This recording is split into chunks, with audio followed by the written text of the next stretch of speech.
tutandikidde awo nkwaniriza nenkobaza okubanga otwegasseeko ku Lugonvizi Show. Tukwebaza mwabali mu bitundu bya Uganda ebyenjawulo, ebibuuzo bibeera bingi, buli omu alina kyayagala okumanya, buli yagula puloti alina ekirooto ky'ennyumba ye, naye tugamba nti buli kirooto ky'ennyumba yo tujja kikwatako. Kyeweetaagako okusigala ku programu eno eya Lugonvizi Show, bayinza okuba nga oli mupya, nja kusaba okusubscribinga. Bw'omala okunyiga akagambo subscribe, olina okuba ng'onyiga akakadde okusobola okufuna notification ku buli programu ebeera egenzeeyo, neweewala okuba nga ate oba oli awo osanga okusoomozebwa oba oyisibwako programs ezimu. Nze Ssentongo Frederick Lugonvu, olunaku olwaleero ennyumba yaffe egenda kuba nnenemuko. Buli muntu yandibadde n'ekirooto eky'okusulako mu kalina, naye era nze nzikiriza nti kalina esinga okuwooma ye kalina ey'omwaliiro ogumu.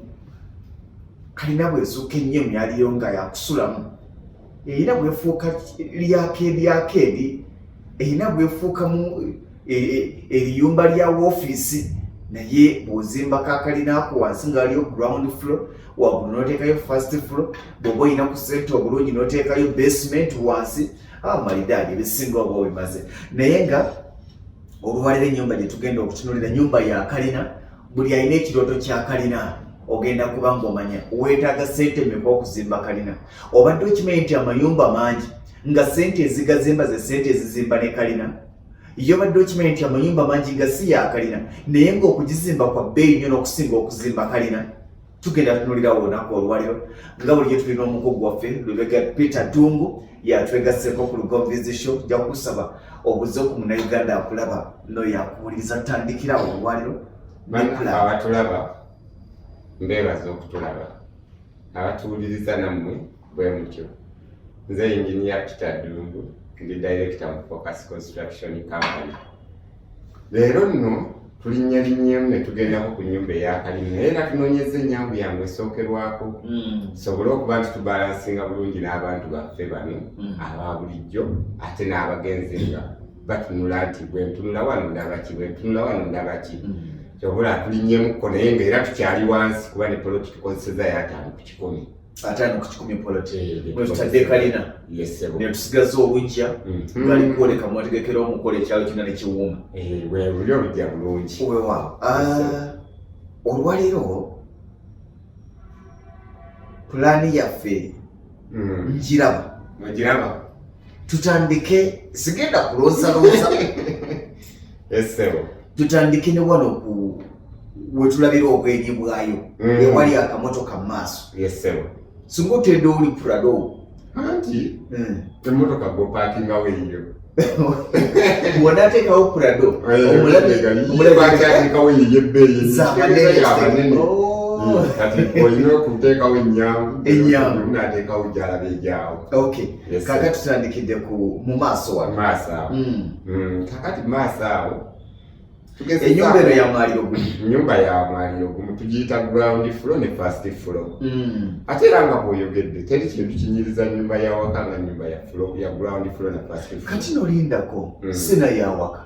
Okimanyi nti n'okuzimba kalina nga kebere yakola. Kalina y'omwaliiro ogumu enyuma nnyo tesongola. Kati ekinene nnyo ky'oba oyinza okuteeka ku nnyumba ya waka go down. Nomanya nti wasifuna parkinga yengayo b'emmotoka nga ne tuterekayo ebintu bye tutakyakozesa nnyo ne wabeerayo ebintu byammwe eby'owaka ebitakozesebwa nnyo. Naye ennyumba ey'owaka bw'egenda mu mwaliiro ogwokubiri eba tekyanyirira lwa nsonga olwo oba oyagala lifuti. Kituufu odde mu nnyumba ye ey'owaka togiteekemu n'erifuti. Kati oluusi obulungi bwayo buyinza okubula. Buyinza okufa. Kati eno ya mwaliiro gumu. Ya mwaliiro gumu. Abantu bangi babagamba nti jangu ku second floor. Bwe bamugamba kusinza ekifuna nnyo wano okugundi wano mu studio zaffe babeera baze ku office nomugamba nti jangu ku third floor. Kati n'abala ground floor n'agibalanga first floor, n'abala first floor n'agibalanga second floor, akubira ali kugwa akubiri nti ndi wano ntuuse. Kati kye bayita mu kalina first floor gwe mwaliiro ogusooka ng'ovudde ku base. Ennyumba esookera ddala ku ttaka omuzungu tagiyita kalina, ate ffe omuzungu yatuyitiriza ekigambo kalina yadde kya Luganda ne tukigandawaza. kubanga omwaliro guno ogusooka olebera ennyumba ey'owansi ebeera ku ttaka ground kati yabala okuva ku nnyumba eno esooka ku ttaka n'atandika n'ennyumba esooka yey'okubiri ye first floor tutegeeraganye kati kweno yamyaliro ebiri ayina first floor ne ground floor oba wansi nekalina kakati tutandikidde wa design yayo njiraba eri ize nnyo shade ntonotono nungi naye nga ejja kuba emala tunoonye obwangu nyina kyenjagala okutunuulira lwaki omulyango gwayo amadala ngalaba woyingirira lwaki omulyango gwayo guli mu mbiriizi maaso n'ossaawo eddirisa ekibuuzo kizibu naye kankikuddemu bwe nti ennyumba eyo we tuteeredde wali shade waliwo bedroom tewaliwo sitting room kati sitting room yeri ku side endala ewali omulyango gyonyigidde ye wali sitting room kakati oyingira olina kujja mu sitting room kati ensonga lwaki omulyango guno gulaba guli mu mabbali kati ate egi side walaba shade ate bedroom wano wendaba shade ye bedroom ey'abagenyi ey'abagenyi bw'omukyaza asigala awoomerwa ka beauty akewaka tomukweka nnyo abeera wano naye ng'alaba ebigenda mu maaso yadde ali wansi kati ku first floor awo wolaba shade we wali bedroom ey'abagenyi wano ku ground floor kati wali we tuyingira ku mulyango gw'endaba oyingira mulyango wino kuba guli mabbali wano gwe buyingira direct mu sitting dining nebaawo dining neyeyongera emabega wa sitting eyo tujja tuukayo nga tujjabe wabweru tujja janika eddirisa lino waggulu paka wansi nga ddirisa era ddirisa liri ku sitting omanyi abantu ennaku zino baagala nnyo ebintu ebinyirira oluusi sente naye okimanyi nti ennaku zino oli mu kirasi ndala nyina ekintu kyonyetegereza aninza ebintu bino mwe mubinsaba bwe mugira nenjagala otuula mu ddiiro nga noba totuddeko mataala ekitangala kikumala ntyo kyekikulu ennyo si buli lwonooba mu nnyumba nti olina oteekako ettaala ez'amasannyalaze g'otalina oluusi gagenze kati olina okufuba okulaba nti omuntu asigazaawo ekitangaala ate kyokola nti eddirisa lino lyagezze nnyo ennyumba eno y'oluggiwala ate twalutoniizaamu kubanga luli mabbali naye tafuna luli oluggi olunene nnyo kati netugiwa kubanga ate oluggi olw'omabbali bw'olukola nga lunene ate kyonooneka tetusobola kugyawo bulungi musheeri luba lususse kakati wano nkulaba mu njogera ennyamba ennyumba eno etudde ku fuuti mmeka ku mmeka erina ettaka lya fuuti 5 ku 10 naye nga yo bw'ogikutta oti n'okwata egiraasi eno etudde ku mmeeza ya fuuti 3 ku fuuti 1 n'ekitundu naye yo etudde obunene bwawo wenkalaki walinganga fuuti nga 35 kwana. Are you for real? Yes. Ekitegeeza banga nyina fuuti tugambe 10 kwa 5 oba okozesezzaako ebitundu nga 4 ku buli 10. Tibiweza na kitegeeza ekitundu nkaaga ku buli 10 kyakola ground yene out. Kankubuuze. Nyina akapoloti kange katono. Nino nginjagala ndye ku vimbo. Ntyo. Fuuti 5 kwana nsobola okuzimbamu kaakalina akange. Era kagendamu naye lwakubanze siwagira nnyo muntu azimbye ennyumba esukka bukadde 5 kudda waggulu tabana lujja lumala. Kubanga buli nyumba lwesukka miliyoni 5 nedda waggulu eba eyagala olujja oba otuuse kugula ebyo ekyaza abagenyi nobagaye bannaye mbadde wakani mulwadde banne buli bakwetaga kyajjangu ewaka mutulako wabweru mukati n'oyogera nabo n'otatambula kuga nti awaka wano banajjawo batya. Obulaba nti nyumba buli lwesukka obukadde 5 nze nkuwagira ne bwe waba watono lekawo. Nkutegedde tukyali wane wasookera ddala. Yesebo waggulu nengerayo nengerayo obwandibadde butangira omwana oba omuntu omukulu okugwa tuli ku first floor kati oba omwaliro gwayo ogwo kashedi waliwo obumu obutangira omuntu okugwa bulaba era oluggi olubuyingiramu luli wabbali. Awo weruva waliwo ki? Kati waggulu waliyo master bedroom. Waggulu awo wolaba olujja olwo. Kati master bedroom oli agibeeramu asobola okujja n'atulako eno kashedi. Akako waggulu. Kano kashedi kawa master bedroom. Kyo master bedroom. Kake. N'abaana balinayo akawujja kalaba emmanju. Kano ka master bedroom. Kati bwe tuufa wansi eddirisa eddene ne waggulu wa master bedroom wamukubye eddirisa nga baliddaali. Yesewo. Master bedroom. Ate wane walala sayidi eno waliyo ki? Era olaba obutititi waggulu wano bw'okubuzaabuziza obuli mu red colour. Obonna bulabye obudizayini naye ngamba ku shedi wano ako akadirisa kendaba wakatono ako ka design window kali ku kisenge kyane kateekako okulabisaawo obulungi kali ku kisenge kyane ka design window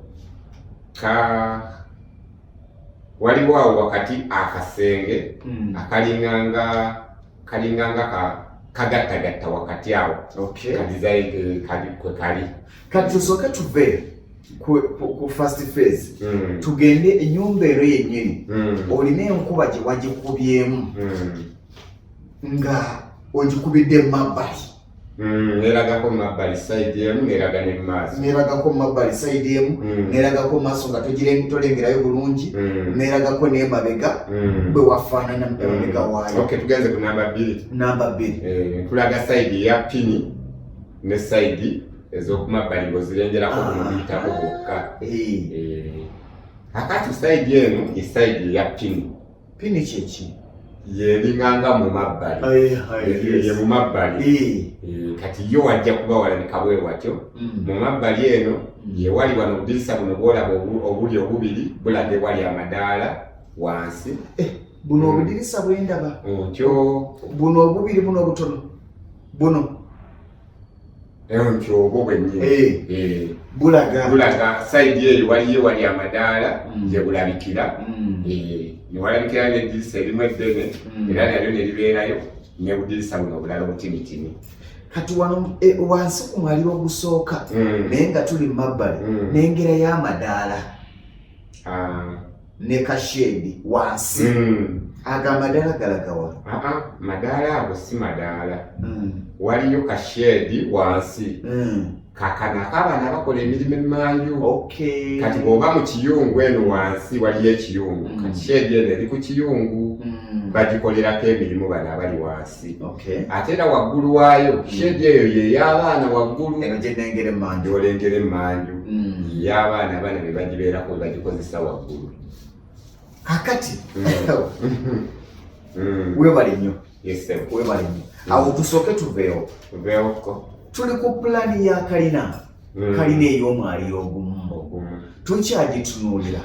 Bw'owulira mbuga nti kalina kye nandyagadde okusulamuko ne tulyoka twebuuza nti ye erya ssente mmeka okubeera nayo. Awo bwe tudda naye tukubalira ennyumba gy'omaze okutegeera. Bw'agamba nti eyo enkolera n'omanya ebbeeyi. Ate ne bweba si yekoledde era omanya naye njagala esingekaawo katono nti n'omanya nti ntoopingamu. Olaba eri yali yamwezi ekitegeeza kye njagala esingako. Ate oyinza n'okulaba nti eno egenze nnyo waggulu era n'ogamba naye bwe nsalako kino ekisenge ekkakkanamuko era osigala ekifaananyi okirina. Tutandikire ku ground floor plan perspective. Njiraba wano nengera bupolozo obusigadde buyimiridde.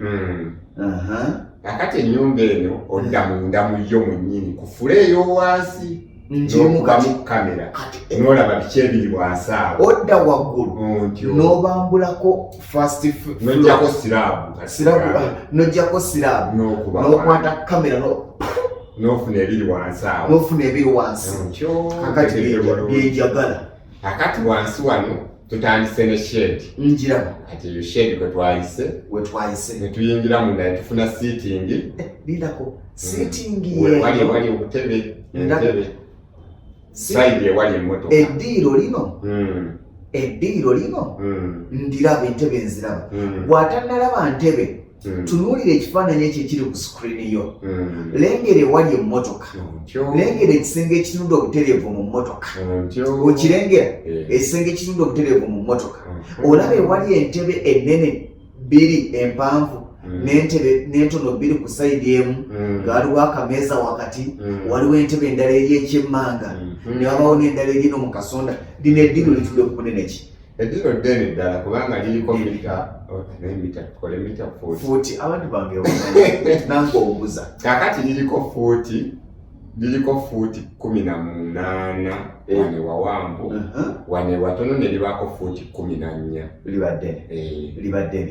libaddene kakati ate era mu ddiiro eryo lyennyini lirina ne dayiningi yaalyo erirudda wammanga w'eddiiro era ogirengera omuli entebe ezatti eza dayiningi obwayeroyero nze mbadde manyi nti olwo eddiiro likumaanira ekisenge kyaffe kitwabululiza bulungi awo kyenkana wali open kati awo tuteekawo gye tuyinza okuyita beam yeyawulawo naye wansi wali open n'okasuka paka mangi n'ogenda lumu kati bw'okasise paka tuuka wali emangi n'otuuka mu dayiningi ate mu dayiningi dayiningi wennyini we wali amadaala agakwambusa ku first floor ate era mu dayiningi mwennyini we wali omulyango ogukutwala mu kiyungu ekiyungu kiriwa kati ekiyungu bw'otunula wano wansi kyekisembye emmanju omuntu ayinza okuba nga tanakiraba tunuulira mu kisenge ekirimu langi eya kyenvu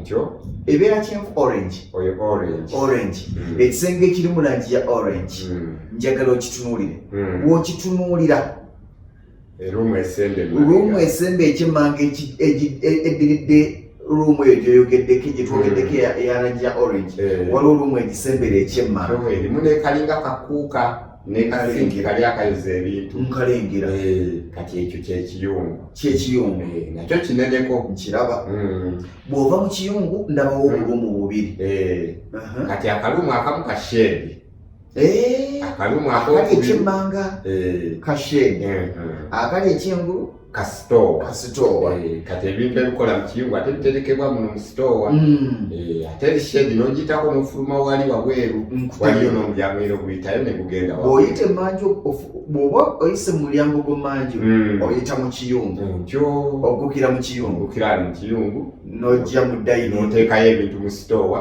kati awo n'ofumba n'ogenda mu dayiningi bw'oba ogenda waggulu togenda mu siitingi oyita awo n'oyambuka ku madaala n'ogenda waggulu nkutegedde kakati tusooke tuveeyo mu kiyungu tuddeko mu dayiningi mu dayiningi ndabawo omulyango oguntwala mu buluumu bulinga bubiri kati wakati awo waliwo akaluumu kakolanga ka extension kekagatta ekisenge waliwo ne toyireti ekitegeeza ku mwaliro ogw'owansi waliwo ekisenge kimu kyokka ekisenge ekyo kyabagenyi tokkiriza mugenyi kusula waggulu osobola omukkiriza oba omwagadde naye nga twalowooza asule wano wansi ali omunda ebisigale bya famiyomugenya asigale wano wansi kakati era waliwo ne toyireti eri complete mulimu toyireti n'ekinaabiro kati mu extension kano kaluumu akasquare nkalaba waliwo omulyango ogwambuka mu kisenge kye ekyabagenyi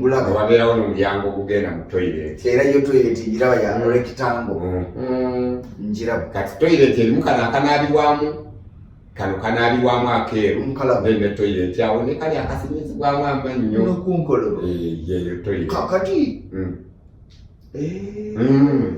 yebyo ekitegeeza omugenyi ng'agenda okwebaka omugenyi bw'ajja oba omuntu yenna ayingirira wano mu shedi bw'ayingirira mu shedi atuukira mu sitting room bw'ava mu sitting room nga nti ekyokulya kiyidde n'ajja mu dining room n'alya bw'ava mu dining room okulya nga kiyidde nga budde buzibye tatawaana kudda mu sitting n'ajja mu extension wano n'agenda mu kisenge n'agenda mu kinaabiro n'agenda mu kisenge kye ne mumutendemu ne ka wardrobe era mu kisenge waliyo ka wardrobe kubanga essuuka z'abagenyi zibeerayo mu wardrobe yaabwe abagenyi bano balina tawulo zaabwe waliwo ebigatto bino bye babeeramu mu nnyumba bibeera mu wardrobe eyo kakati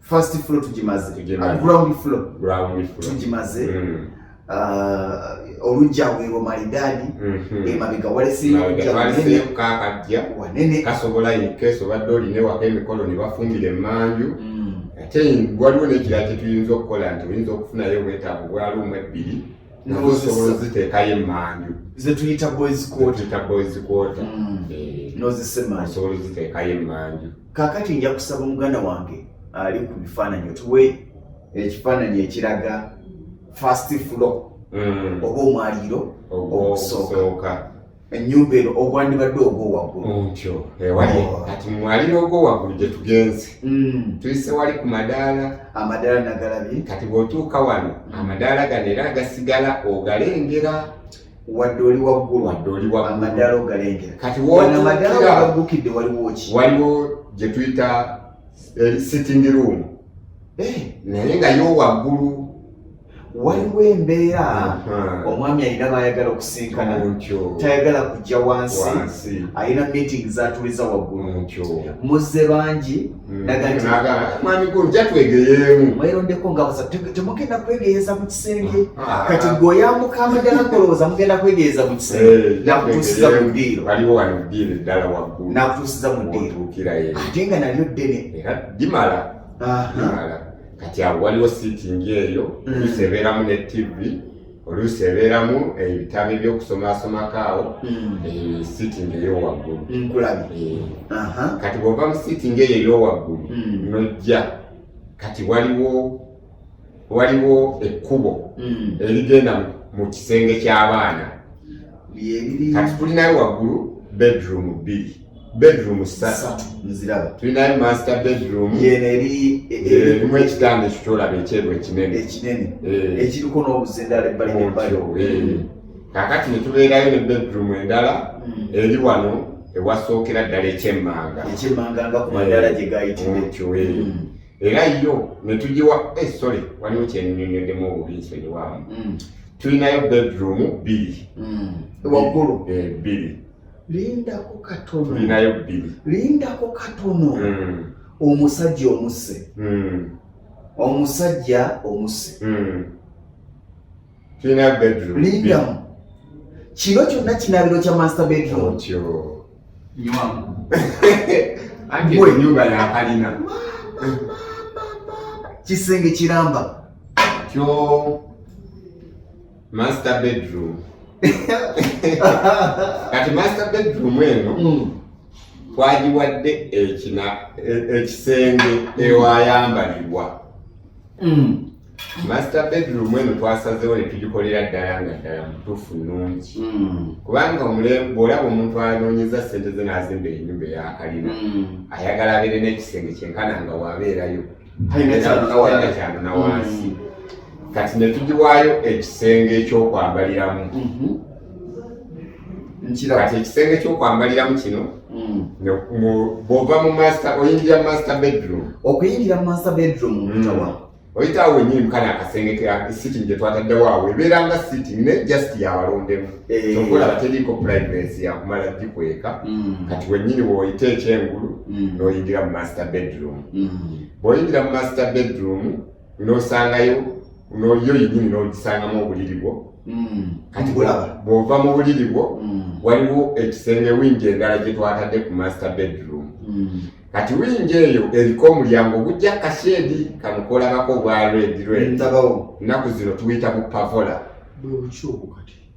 ka design pavola naye tukateekako tukakozesa emiti tuzisiga kala zonna gyoyagala then waggulu tuteekayo obubaati naye obubaati obwo buba mu kala ey'ekitangaala esigala erabika mabaati naye nga gakala erabika ekitangaala okuziiza wano okutonyawo amazzi nti bw'ova mu master osobola okujja wano ku shed n'otuulamu bwekiwasa ekyo era mu master mwe muli omulyango ogwokubiri wojjira mu kisenge ky'okwambaliramu kirala kirimu orange obubiri ntyo kati ate mu kisenge ky'okwambaliramu weeyambulira n'olekawo engoye ate n'oleka ogenda mu kinaabiro bw'otuuka mu kisenge ky'okwambaliramu changing room, dressing room, woleka ebigoye eby'ebidugala n'opiikinga tawulo n'ogenda mu kinaabiro nonaaba.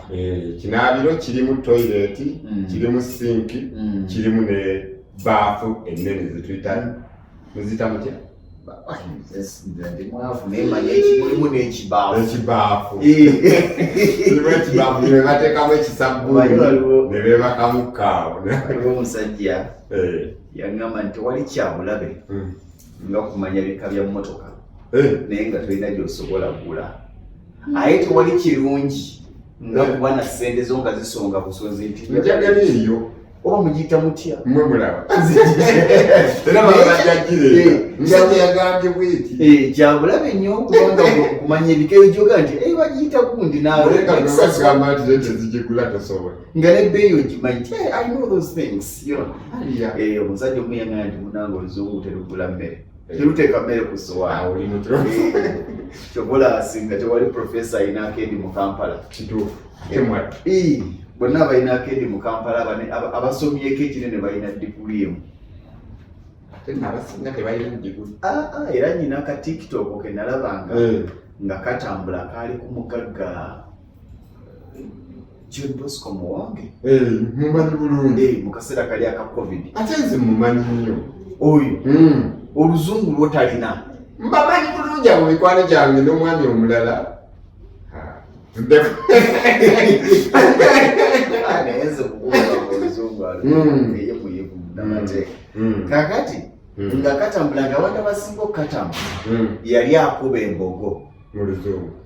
Embogo z'oluzungu naye ng'azikuba mu kaseera ng'ali mu kubanja mu kaseera ka COVID ng'abanja kwakendize naye ng'abantu abatambuza akatambi ako bo tebalina we babanja bakozesa data wa 5 ojeregwa oli olw'embogo oyo naye gwe mu mbogo gy'olaba ng'ekizibu ye teyamulemesa kuzimba kalina era ne ssente azirina kakati awo ebiseera ebisinga ng'okyakulembeza oluzungu lwosooka bise nti lwonduyina naye lunyongeddeko kirukozese si lubi naye wetunoonya waliwo bennyini mu bannaffe abatufuze bulungi bw'ogenda okunoonya ennyo okusoma kwabwe si kwe kwotwala ennyo ewala nti baali baprofesa ediini naye ate beetaaga kuba na magezi nanti ze kuba ebyo bannaffe abatufuze waliwo n'oli munnaffe omulala gwe bawa diguli olw'okwogera ennyo oluzungu ye bwa dokita ozaali yalusoma nti yabusoma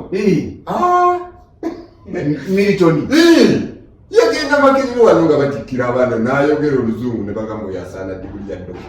And therefore, you need to know. Abatufuze obulungi si lwa bitabo. Si lwakuba nti bagezi nnyo mu kusoma ne bagezi nnyo mu kutegeera. Abagaggawadde nnyo. Era bagezi nnyo mu kutegeera si bagezi nnyo mu kusoma. Abasawo abalungi si be bakula zifasikira omusajja omu in fact nembozi yakunaye by the way omusajja omu yakiŋŋamba nti si nti abayizi abasinga mu bibiina bwe bakwata ku busomesa basomesa abantu ne bayiga osobola okusanga omwana nga mulungi mu kibiina nga tasobola kusomesa banne ate nosanga ono ataali mulungi nnyo mu kibiina asobola okusomesa ne bakwata kitegeeza aba ategeera nnyo naye bino bye musomesa nga byatategeera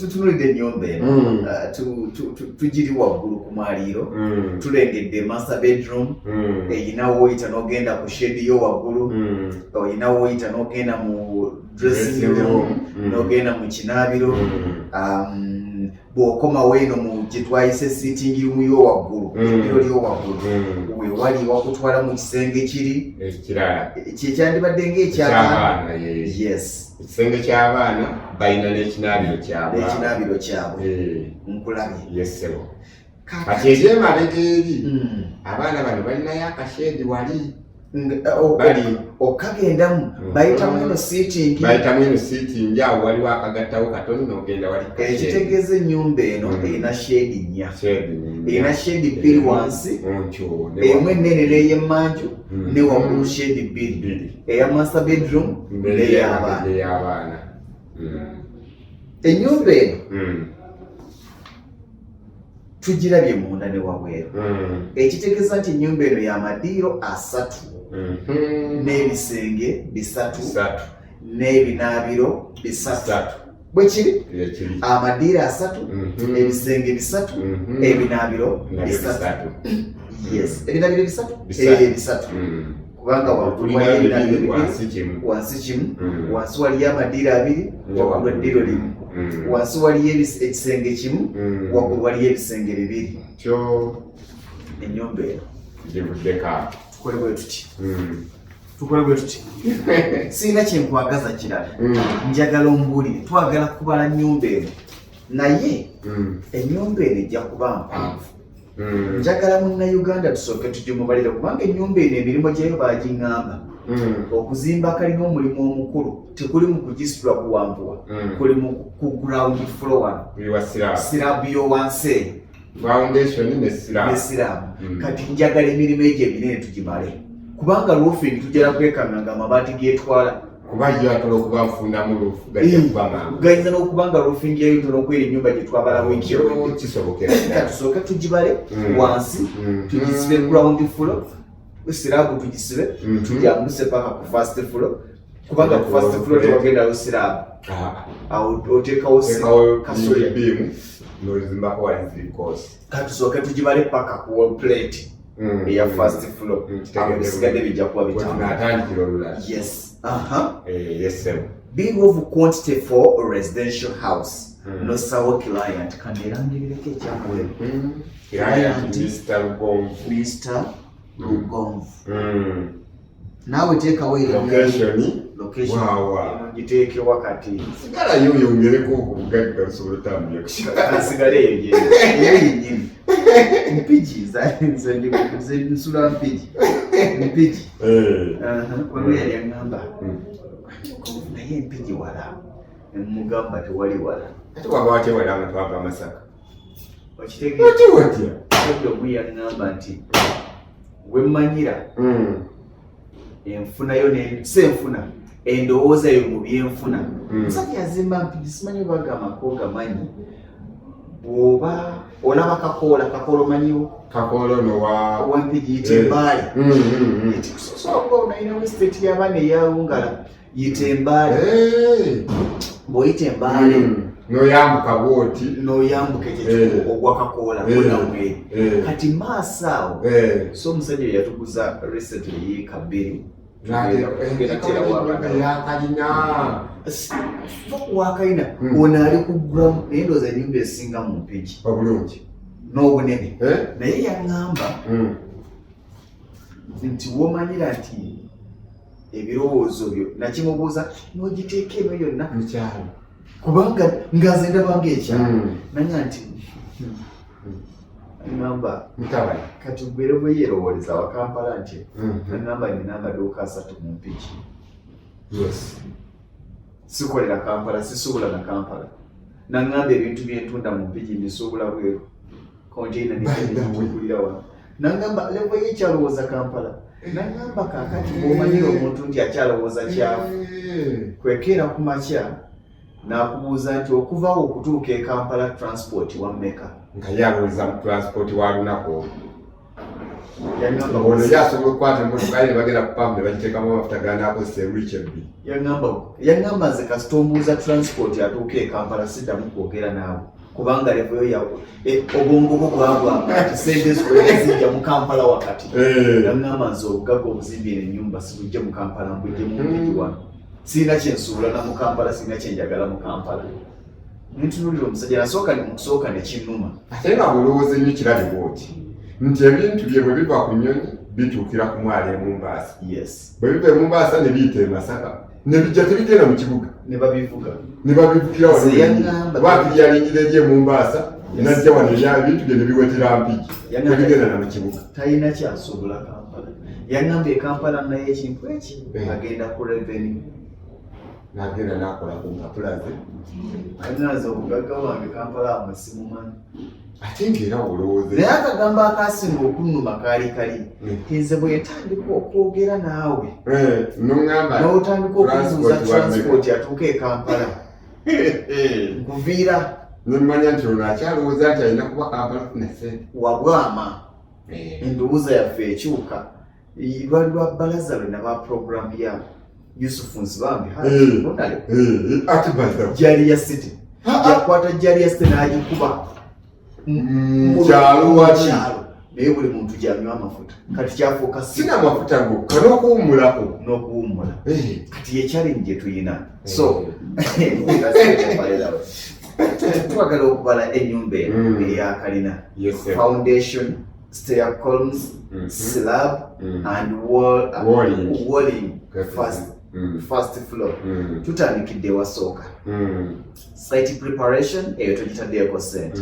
Kubanga kijasinziira nze nnyinza okugula mu lusozi nga neetaaga guleeda, nnyinza okugula ewali flat nga neetaaga just kutemawo obutooke buliwo, nnyinza okubeera nga ne wenguze walungi tewali na kyetaagisa.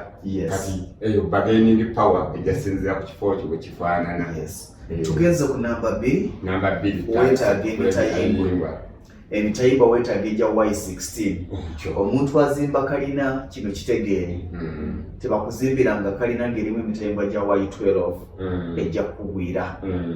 Y12 gisibwa byakola gyebiri naye si byebino.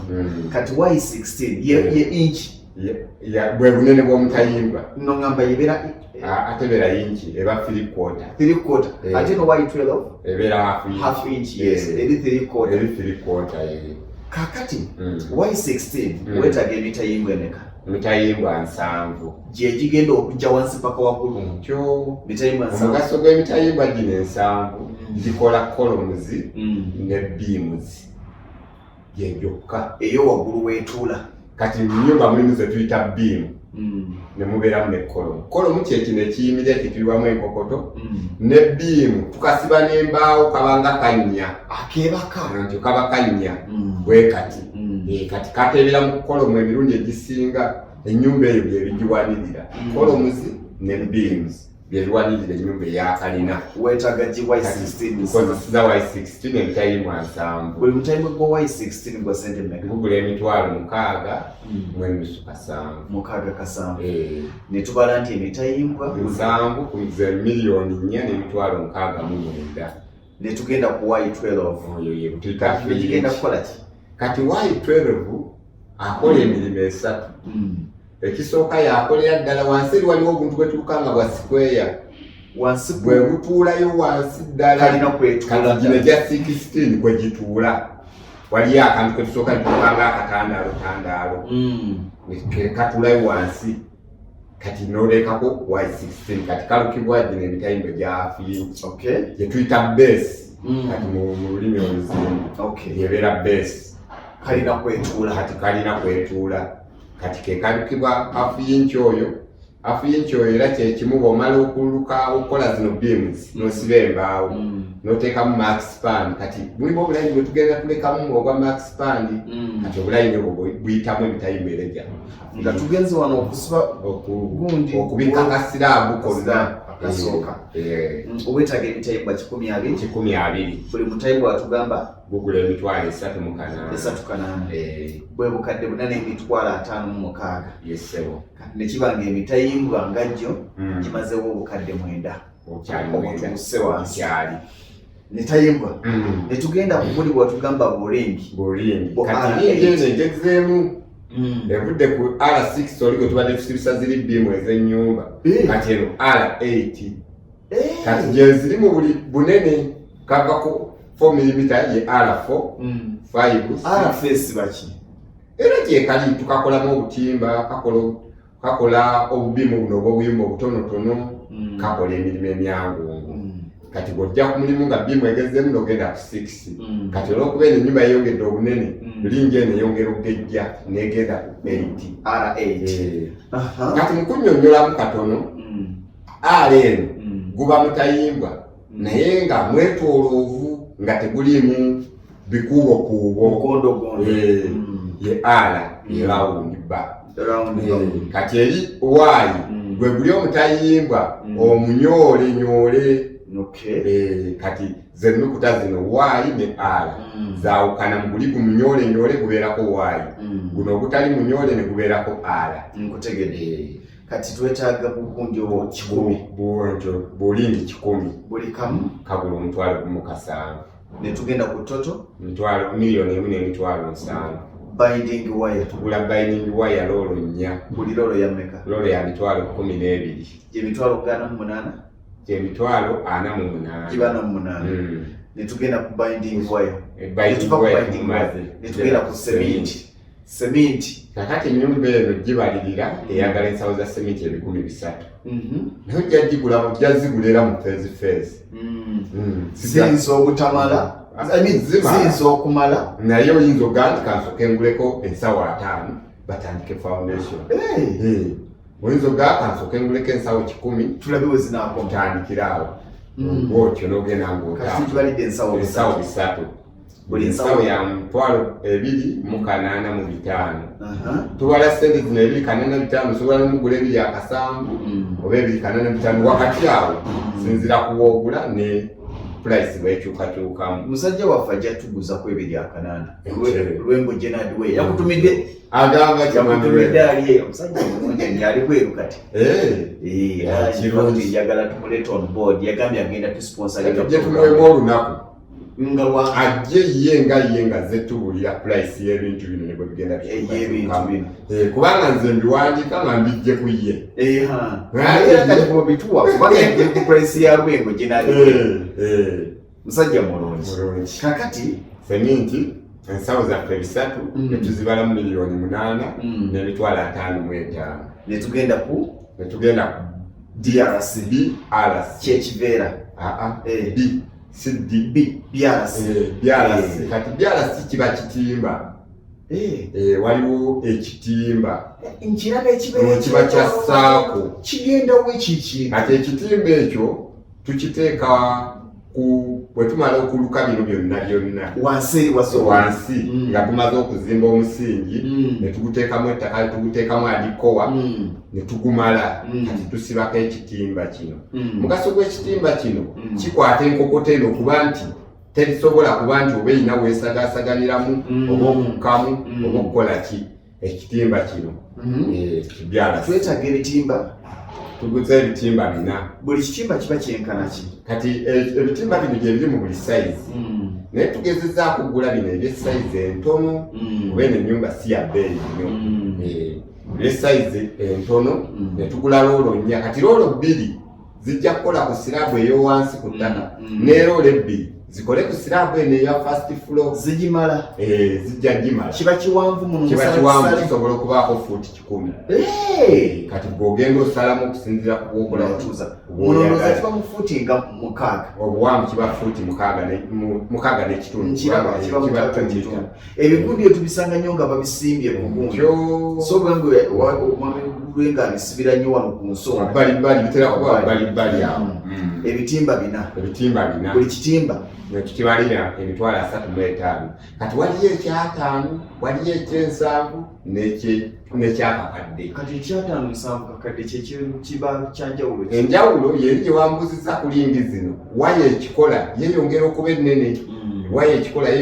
ennene kati kino waya yakyo ntonomukko kati ate ne wabeerayo ekiddako paka waggulu ddala naye nga kati kwene ennyumba yaffe ey'omwaliro ogumu kino kimala kino kijja buli kimu kibalidde emitwalo 3.5 ke kakadde kamu n'emitwalo 4 twetaaga hardcore kubanga bwe tumala okuleyinga ennyumba eno ne tugizimba bayidawo neddala tusimya omusingi bwe tugumala wansi wa nnyumba eno yakalina musingi ogwo munnatwalamu adiko buli kasingi ne tumukuba bulungi ne yeebaka ne tumala etopingako enkokoto wansi wonna oba misingi gyonna kati bw'omala emisingi egyo gizimba n'ogiziika ettaka n'ofiiringa ettaka ate era bw'omala mu nnyumba yonna twalamu adikowa gye tuyita baaka fiiringi ey'ettaka n'adikowa nkitegeere n'ogifiiringa twetaaga trip mmeka? twetaaze trip 10 nga za motoka ya forward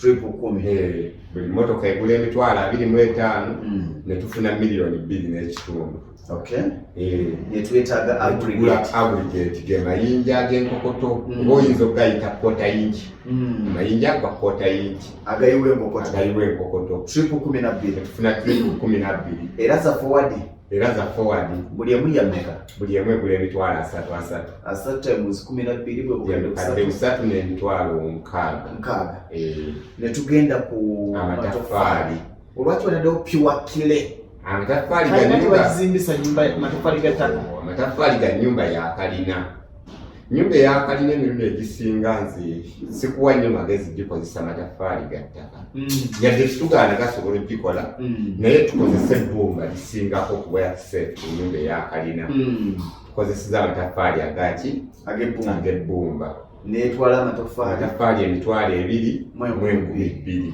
buli limu lya nusu 3 lisobola okukkako oba okulinnyako okusinziira ku wa wozimba netubala obukadde 7 n'emitwalo 9 bwe bukadde 8 netugenda ku musenyu ati okwanguyira omusenyu guno osobola okuguzisa emmotoka yonna gy'oyagala naye ffe mu kwanguya omulimu bw'oleta emmotoka ya sino tulaka bayinda wekweraliza n'okweraliza omusenyu gwaweddewo kati oleetayo emu eya pulasita n'oletayo emu ey'ennyanja n'osooka n'oyiwoo neguzimba kati obeera ogenze waggulu eri ng'otandise okukola ebirala ogenda kuyiwa sirabu n'ekali akasembayo n'oletayo n'endala era emu era n'endala emu ze trip 4 ennyumba ezo ziba zigimanyi sino tulaka y'omusenyu eya pulasita tugibalidde miliyoni 1.6 bwe bukadde 3 n'emitwalo 2 ey'ennyanja ne tugibalira miliyoni 1.8 bwe bukadde 3 n'emitwalo 6 ogwo nno gwe musenyu omulungi ogwagwera omulungi tuyinza obutakiteeka nnyo kulwera naye gwe tukiteeke ku musenyu nti mulungi olina ojja okugenda bagayisino twaka yakamwami gye guli ogwa layisi naye nga guno gwe musenyu omulungi malamu twagala waaki malamu bw'omala okuzimba omusingi guno oluusi ettaka ly'oggyeewo okubikkamu liyinza obutamala kujjuza nnyumba eno kati oyinza okwetaaga okutopingako kungulu malamu nojjuza bulungi omusingi gw'ettaka then n'olyoka ogenda mu maaso netubanga twetaaga malamu tulipunga 8 si mungi nnyo kubanga jjukira tusoosaamu liri ettaka lyaffe eribaddewo then kungulu etutopingako malamu buli trip ya mmeka buli trip ya mitwalo 8 y'emitwalo 64 tugenze ku mbaawo tugula embaawo zaaki mbaawo zisiba siraabu wansi eno zitandika ne tujja tuzisibisa kolomu zino then ne bwe tugenda waggulu era ne zisiba kirundu ne zisiba era siraabu embaawo 25 embaawo lwa nusu 85 miliyoni 2 n'emitwalo 12 n'ekitundu netufunayo n'embaawo eza 4x2 zezisiba kino ekitanda kyo waggulu zibaamu temporary oluvannyuma tuzijjamu ziyamba kukwata nkokota eno nga mbisi bwemala okukala ne tuzijjamu ate zikolera emirimu emirala tufunayo embaawo 12 embaawo 12 waliwo era katono naye buli lubaawo lwa nusu 7.5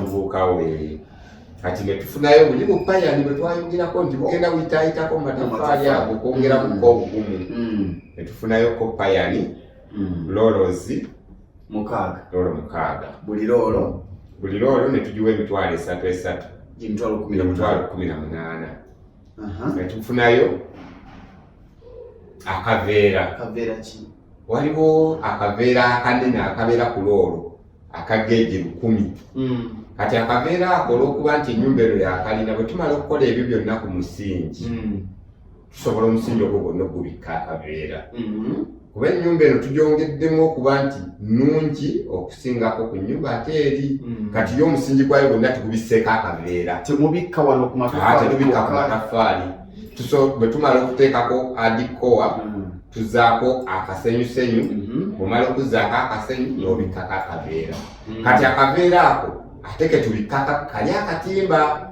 akabyala si then ne tulyoka tuyiwako enkokoto siraabu esooka ddala ya foundation akaveera twetaaga loole emu ya mitwalo 2 tufunayo ku misumaali kubanga tulina ebyokukola bingi ebyetaaga emisumaali egy'ebika ebyenjawulo naye mu kubaala okwangu ensawo 2 ensawo nga ya mitwalo 25 ne tufuna emitwalo 5 Kalitunsi ono akuba enkondo alinyibwako nga tuzimba ate azizika n'ennyumba eyo sirabu. Buli muti gwa nusu 35,000 ne tufunawo awo emitwalo gya 59 n'ekitundu. Max Pandi byebitofaali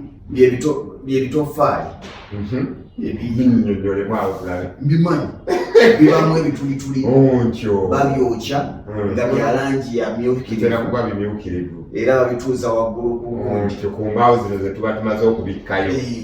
Kati Max Pandi ezo ziyamba emirundi ebiri zikendeza ku nzito kuba zibamu ebituli ate ebituli ebyo biyamba omulundi omulala eddoboozi teriita nnyo mu bituli ebyo ali waggulu wakoona eddoboozi lisigala mituli ebyo era ensonga lwaki mubaamu ebituli waba era eri waggulu kyebakoona beno wansi kyoyogera ate mu bituli omwo eddoboozi bwe lituuka lisilopinga eri waggulu eritayitawo ne wansi.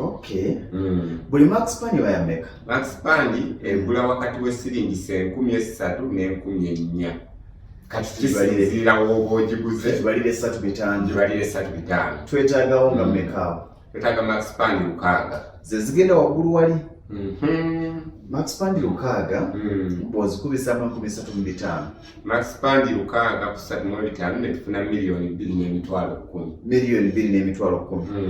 Nengera mixture crane oba vibrator ebyuma tuluze olusi kati ennaku zino enkokoto tetukyakozesa eri n'ovuga n'owilbaro n'osomba n'okolaki kati ebyuma bino bikuyamba kuliko ekitabula enkokoto kuliko ekizaamusa waggulu kuliko ne vibrator gye tuzikubisa ozikolaki ozinyweza. Kati olw'okuba nti buli muzimbi tajja kuba nti abirina tukitwala nti ebyuma bino tupangisa bipangise ogenda omuntu n'akupangisa mikisa n'akuweerako lifuti eyambusa enkokoto n'akuweerako ne vibrator. Kati ebyuma ebyo byonna okubipangisa n'okubitambuza tubibalira mu lendi ya $5,000. Esewo netufuna n'amazzi. Transport mulaba wa owa material. Transport ono wa $40,000 aliko ku material yeetagisiza okutambuza. Netubala n'amazzi.